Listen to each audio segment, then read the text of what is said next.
Au cœur de ces premières journées botaniques, nous avons eu envie de consacrer un moment à l'échange sur la thématique de l'environnement et aux portes de ce splendide jardin botanique alpin de la Jaïzinia à l'environnement montagnard.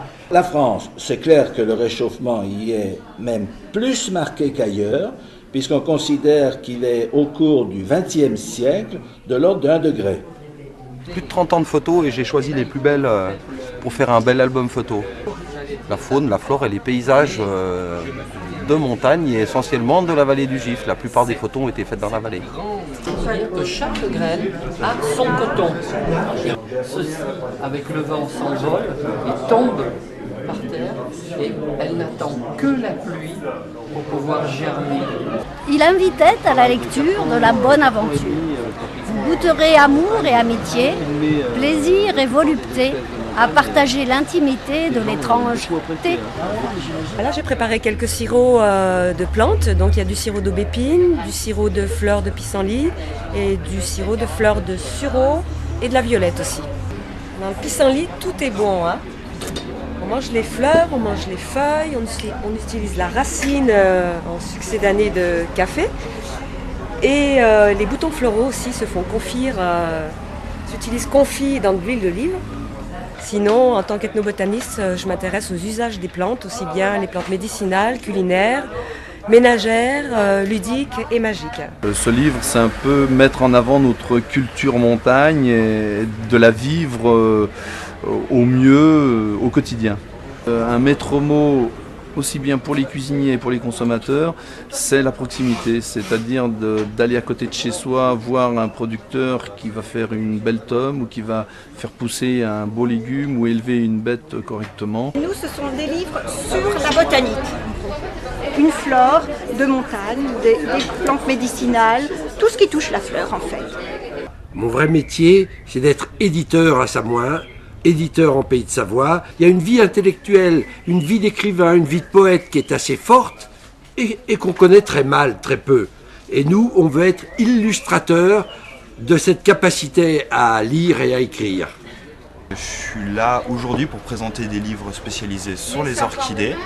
Et par la même occasion, j'en profite pour présenter ma collection privée d'orchidées en fait. Au niveau librairie, un nombre assez imposant de livres sur les plantes, sur la botanique. Et c'est vrai que pour le commun des mortels, on ne pense pas qu'il y a autant de choses qui ont déjà été faites et qui sont faites sur ce sujet. L'objectif de ces journées est donc de valoriser la plante alpine, bien sûr, mais surtout la protection de la nature et la protection de la flore, mais aussi un petit peu de la faune et de sensibiliser nos enfants.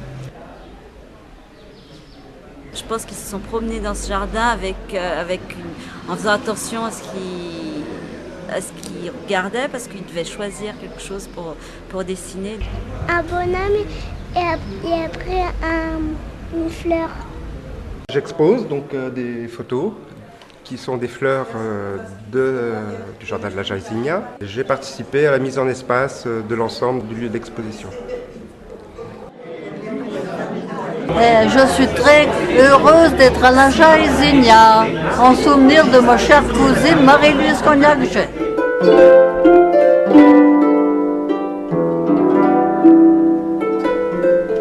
Merci, Mère Nature, pour ta beauté vraie, celle qui reflète qui l'on est.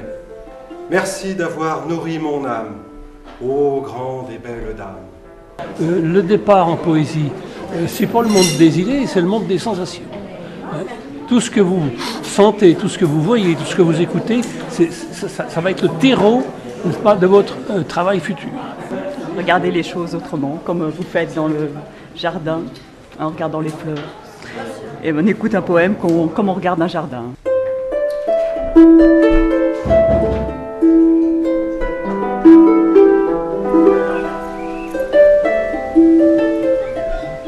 Donc ce jardin est l'œuvre de Marie-Louise Cognac-Jailly.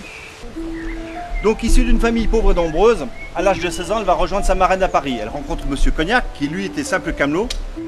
Ils ont créé le magasin qui était la Semeuse, puis est devenu la Samaritaine.